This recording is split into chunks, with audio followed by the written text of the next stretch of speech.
올해 수능은 코로나19로 어느 때보다 조용한 분위기로 치러졌습니다. 수능 표정 살펴봤습니다.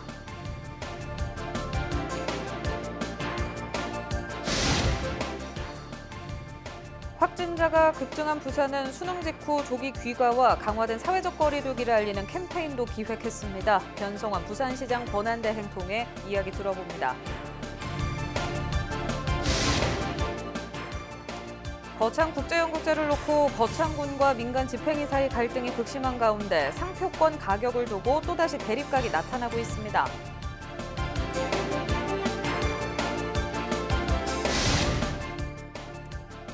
현직 경찰관이 술에 취한 여성을 성폭행한 혐의로 피소돼 경찰 조사를 받고 있는 것으로 알려졌습니다.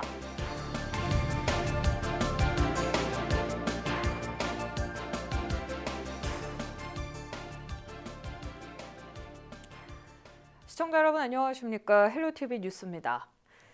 수험생 여러분 정말 수고 많으셨습니다. 시험 준비만 해도 힘든 시간인데 코로나19로 감염 우려에 개학 연기, 또 온라인 수업의 수능 연기라는 초유의 사태까지 경험하며 마음을 다잡아야 했었는데요. 결과를 떠나 그동안 묵묵히 참고 이겨내온 여러분께 진심 어린 박수를 보냅니다. 코로나 수능 표정 권정숙 기자가 전해드립니다. 패딩에 목도리, 마스크로 중무장하고 발열까지 확인한 뒤 칸막이가 놓인 시험실로 들어가는 수험생들. 가뜩이나 낯선 시험 환경에 수능 한파까지 겹치자 긴장은 배가 됩니다. 좀 다른 상황에서 이렇게 시험 치니까 많이 떨리기도 하는데 최저를 맞춰야 되니까 열심히 치려고 합니다. 1교시 치고 너무 못했다고 좌절하지 말고 멘탈 잡자. 코로나19는 이처럼 수능 안팎의 모습을 바꿔놓았습니다. 확산 우려에 격려 응원은 금지됐고 드라이브 스루처럼 차에서 하는 배웅이 늘면서 시험장은 한산하기까지 했습니다. 조용해서 더욱 비장함이 더해지자 부모들은 쉽게 발을 떼지 못합니다. 힘들었을 마음을 알기에 딸의 가방을 대신 메어주며 응원을 전하는 것으로 혹여 부담될까 멀리서 한참을 지켜보는 것으로 부모님들도 함께 시험을 치렀습니다. 아이가 마스크를 쓰고 하루 종일 시험을 칠 텐데 갑갑하지 않고 자기 실력을 좀 잘 발휘할 수 있으면 좋겠다 하고 걱정이 좀 많은 시간이네요. 다른 해보다. 마음 차분하게 평소 실력으로 시험 잘 치고 이 코로나 잘 이겨냈다고 응원한다고 전해주고 싶습니다. 사상 처음으로 12월에 치러진 일명 코로나 수능. 경남 지역 대부분의 수험생들은 일반 시험장에서 4명의 자가격리 수험생은 2곳의 특별 시험장에서 최선을 다했습니다. 이번 수능 성적표는 오는 23일 수험생에게 배부됩니다. 헬로티비 뉴스 권정숙입니다. 네, 수능 때는 항상 미리 준비하지만 그래도 지각하거나 길이 막히기도 하죠. 코로나19 확산세에 이례 없이 차분한 분위기 속에서 2021학년도 수능이 치러졌는데 수험생들의 긴급 수속 요청은 여전했습니다.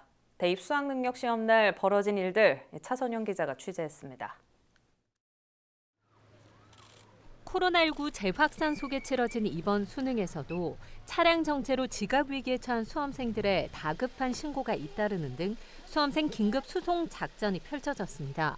부산경찰은 이날 수송 요청 40건, 교통불편 17건, 시험장 착오 1건, 기타 상담 6건 등 수능 관련 112 신고가 60여 건 접수됐다고 밝혔습니다. 특히 65개 고사장 주변 240곳에 모두 1000여 명을 배치해 수험생들의 안전한 입시를 도왔는데 길을 잘못 찾아 지각 위기에 처한 손녀의 입시를 도와달라는 조부모의 요청부터 예상치 못한 차량 정체에 당황한 수험생을 교대역에서 동구 시험장까지 20분 만에 수송하기도 했습니다. 또 한 수험생은 학산 여고에서 시험을 치러야 하지만 지각 우려에 급히 시험장을 바꿔 동여고에서 수능에 응시하기도 했습니다. 최근 학교 내 집단 감염 확산세에 자가격리 중이던 수험생들의 수송 작전도 펼쳐졌습니다. 부산 지역은 수험생 확진자 2명과 자가격리자 48명이 별도의 시험장에서 수능을 치렀습니다. 자가 격리자를 위한 별도 시험장은 2개교, 22개 교실이 운영됐는데 한 교실당 감독관 4명씩 88명이 투입됐습니다. 또 부산의료원에 마련된 병원 시험장에는 교사 2명과 간호사 2명으로 구성된 감독관 4명씩 2개실에 8명 배치했습니다. 경남에서도 지각하거나 수험장 착오로 인한 소송 요청 7건, 수험표 관련 2건, 기타 22건 등 30여 건의 112 신고가 이어졌습니다. 헬로티비 뉴스 차선영입니다. 수능으로 인해 코로나19가 확산되지 않도록 각 고사장마다 철저한 방역이 이루어졌는데요. 최근 확진자가 급증한 부산에선 수능 직후 조기 귀가와 강화된 사회적 거리 두기를 알리는 캠페인도 기획됐습니다. 관련 내용 변성환 부산시장 권한대행 연결해 알아봅니다. 네, 안녕하십니까? 네, 안녕하세요. 네, 반갑습니다. 부산 전역에서 이번 수학능력 시험 직후 합동 캠페인을 기획했는데요. 어떤 내용으로 진행이 되나요? 잘 아시다시피 지금 우리나라 전체적으로 코로나19와 관련돼서 확진자가 굉장히 많이 늘고 있죠. 3차 대유행이라고 얘기를 하는데 부산도 마찬가지입니다. 저희들도 확진자가 900명이 넘는 많은 확진자가 발생을 했고 매일 20명 이상 이렇게 두 자릿수로 확진자가 생기고 있는 상황입니다. 그래서 저희 현 시점이 코로나19 이후에 최대 위기라는 절박한 마음으로 대응을 하고 있는데 특히나 오늘 수능 직후에 우리 수험생 여러분들이 시험이 끝나고 해서 들뜬 마음으로 번화가를 중심으로 또 많이 또 밀집되고 이러면은 네. 굉장히 확진 우려가 큽니다. 그래서 저희들이 시와 민간이 함께 민간 합동 캠페인을 전개를 한 거고요. 수험생들도 지금 향후에 12월 말까지 계속해서 대입 전형 일정이 또 있지 않습니까? 그렇기 때문에 가급적 수험생들도 가족들과 함께 집에서 머무르면서 휴식을 취했으면 좋겠다는 간절한 마음으로 저희들이 캠페인을 전개를 하게 됐습니다. 네, 부산시의 코로나19 확산세가 또 심상치 않지 않습니까? 부산시의 대비책은 어떻게 마련되고 있는지도 궁금하고요. 또 시민들께 혹시 당부할 말씀이 있다면 함께 해주시죠. 예, 앞서 말씀드렸다시피 지금 부산이 코로나19 최초 확진자가 발생한 이후에 최대 위기 상황이라고 볼 수 있습니다. 그래서 저희 시도 모든 가용 자원을 총동원해서 총력전을 펼치고 있죠. 방역에 조금이라도 이제 허점이 의심되는 곳이 있다면 선제적으로 저희들이 봉쇄하고 오늘 합동 캠페인도 이런 선제적인 대응책의 일환이라고 보시면 될 것 같습니다. 네.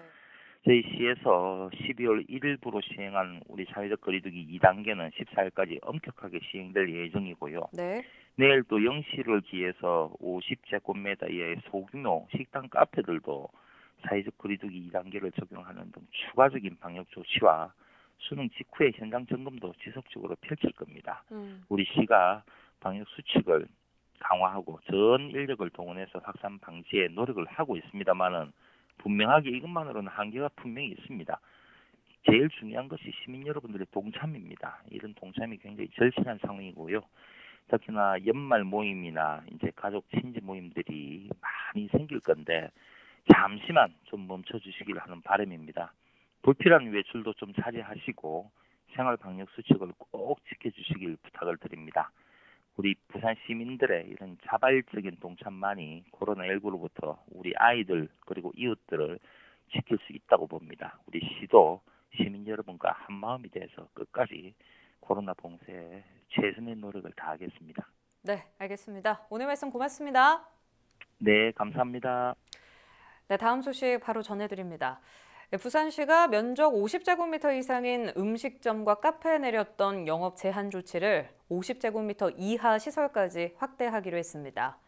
시는 4일 0시부터 사회적 거리 두기 2단계가 종료될 때까지 50제곱미터 이하 음식점도 저녁 9시 이후에는 포장과 배달만 허용하고 50제곱미터 이하 카페는 모든 영업시간 실내에서 음식물을 먹을 수 없도록 한다고 밝혔습니다. 부산시는 최근 50제곱미터 이하의 소규모 음식점과 카페에 사람들이 몰려 감염 위험이 높아질 수 있다는 지적이 있었고 실제 점검 현장에서도 이런 현상을 확인했다며 영업 제한 조치 강화 이유를 설명했습니다. 시는 또 종교시설의 집단 감염과 관련해 이번 주말과 휴일에도 종교시설에 대해 현장 점검을 할 계획입니다.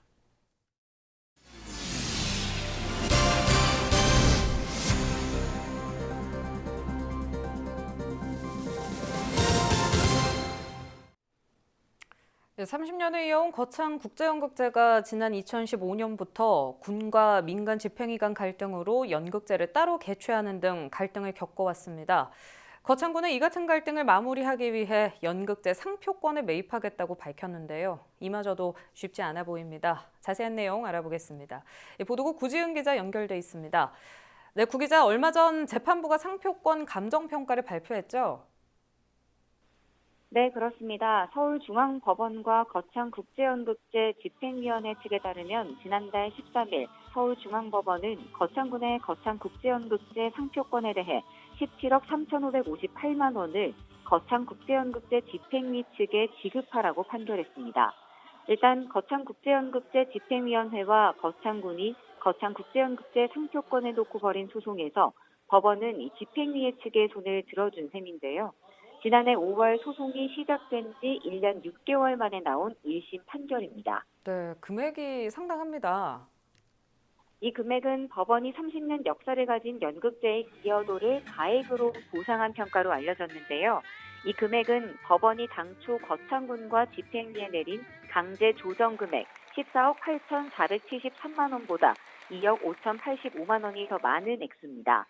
또 화해 권고 결정 금액 11억 261만 원과 비교해도 36.4%가 늘어난 6억 3,297만 원을 거창군이 추가로 보상하게 됐습니다. 네, 애초 이 소송 자체가 거창군과 집행위가 각각 내놓은 감정가 차이가 너무 커서 진행되지 않았습니까? 네, 그렇습니다. 거창군은 지난 2015년부터 파행을 겪던 연극제를 정상화하기 위해 상표권 이전 협상에 나섰는데요. 하지만 거창군과 집행위가 선임한 전문가 평가팀의 상표권 감정가가 군과 군의회가 예상한 보상가보다 높게 나오면서 합의는 발목이 잡혔습니다. 거창군이 선임한 전문가 평가팀의 감정가는 11억 261만 원이고 집행위 측 전문가 감정가는 26억 3,705만 원으로 나와 두 감정가의 차이가 너무 벌어졌던 겁니다. 네, 거창군 입장도 궁금한데 어떤가요? 네, 일단 재판부의 결정이 알려지면서 거창군과 집행위 간의 논의는 계속되고 있는 상황입니다. 재판부의 결정을 토대로 서로 합의점을 찾고 있는 것으로 보이는데요. 하지만 만약 이야기가 쉽게 풀리지 않을 경우 거창군도 결국 항소심 카드를 들 수밖에 없다는 입장이 전해지고 있습니다. 이렇게 되면 더 길고 힘든 싸움이 될 수도 있다는 거죠. 네, 1심 판결이 이렇게 났기 때문에 예산을 집행할지도 모르는 상황이지 않습니까? 군의회도 난색을 표하고 있다고 들었거든요. 네, 그렇습니다. 거창군 의회도 재판부가 내놓은 높은 감정가에 난색을 표하고 있는 상태고요. 만약 합의가 잘 된다는 가정하에도 그 많은 예산을 어떻게 통과시켜야 할 것인가, 또 반대로 거창군이 항소심을 준비한다면 그에 따른 별도 예산을 통과시켜야 하는 부분이기 때문에 의회 입장으로서는 행정에 책임을 묻고 제동을 걸 수밖에 없는 상황이 올 수도 있다는 것을 예고하기도 했습니다. 네, 지역 축제를 두고 액수를 논하는 게 사실 조금 민망하기도 한데 지역사회 반응은 어떻습니까? 대다수의 군민들은 집행위의 기여도는 인정하지만 그렇다고 처음부터 문제가 많았던 계약서로 소송을 제기하면서까지 돈을 받아내겠다는 분쟁까지 가는 것은 도리가 아니다라는 의견을 갖고 있는 것으로 전해졌습니다. 거창의 한 시민단체에서는 이번 상표권 판결에 대한 부정적인 입장을 내놓기도 했습니다. 거창국제연극제의 30년 역사가 집행위의 노력만이 아닌 거창의 모든 역량이 집결됐기 때문에 가능한 일이었다며 연극제가 어느 특정인이나 특정 단체의 소유가 될 수 없다고 보고 거창국제연극제 집행위원회는 상표권 소유 주장을 철회해야 한다고 주장하기도 했습니다. 네, 알겠습니다. 이미 국민들은 관련 내용에 대해 피로감이 높을 텐데요. 거창국제연극제의 의미와 명성이 퇴색되지 않았으면 하는 바람입니다. 지금까지 구지은 기자와 이야기 나눠봤습니다. 다음 소식입니다. 현직 경찰관이 술에 취한 여성을 성폭행한 혐의로 피소돼 경찰 조사를 받고 있는 것으로 알려졌습니다. 부산경찰청에 따르면 경남경찰청 소속 경찰관 A씨와 지인 B씨가 여성 2명을 준강간했다는 고소장을 접수하고 수사에 들어갔습니다. 경찰 조사 과정에서 이들은 지난 10월 부산 서면에서 만나 술을 마신 뒤 잠자리를 가졌고 해당 여성들은 강압으로 성관계를 가졌다며 고소장을 낸 것으로 확인했습니다.